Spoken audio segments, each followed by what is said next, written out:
बहुत जमाना पहले की बात है। एक छोटे से गांव में एक लड़का रहता था जिसका नाम आरिफ था। आरिफ गरीब घराने से ताल्लुक रखता था, लेकिन दिल का निहायत साफ और मेहनती था। वो रोज सुबह सवीरे उठता, खेतों में काम करता और फिर दोपहर को मस्जिद के इमाम साहब के पास कुरान पढ़ने जाता। आरिफ का सबसे बड़ा वस्फ उसकी सच्चाई थी। गांव के सब लोग उसे सच बोलने वाला बच्चा कहते थे।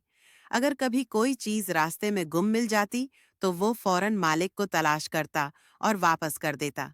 एक दिन गांव के बड़े जमींदार ने ऐलान किया कि जो भी मेरा खोया हुआ सुनहरी बर्तन ढूंढ कर लाएगा, मैं उसे इनाम दूंगा। पूरा गांव बर्तन तलाश करने में लग गया। कुछ लोगों को लालच था कि इनाम मिलेगा, कुछ सिर्फ जमींदार की खुशामद के लिए ढूंढने निकले। आरिफ भी तलाश में निकला। वो एक नदी के किनारे गया तो अचानक पानी में कुछ चमकता हुआ देखा।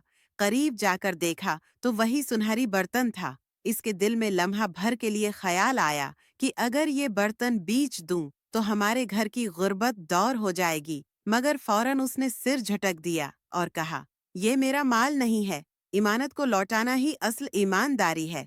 आरिफ वो बर्तन लेकर सीधा जमींदार के पास गया और बोला, हुजूर, ये आपका खोया हुआ बर्तन है, मुझे नदी के किनारे मिला। जमींदार ने हैरत से उसकी तरफ देखा और कहा, बेटा, तुम जानते हो, अगर ये बर्तन बेच देते तो तुम्हारे घर के हालात बदल सकते थे, फिर भी तुमने ये मुझे वापस कर दिया। आरिफ मुस्कुराकर बोला, माल और दौलत आर्जी है, मगर सच्चाई हमेशा रहती है। जमींदार उसकी बात सुनकर बहुत मुतासिर हुआ। उसने न सिर्फ वो बर्तन वापस ले लिया, बल्कि आरिफ को 10 एकड़ जमीन तोहफे में दी ताकि वो खेती बाड़ी करके अपने खानदान का सहारा बन सके।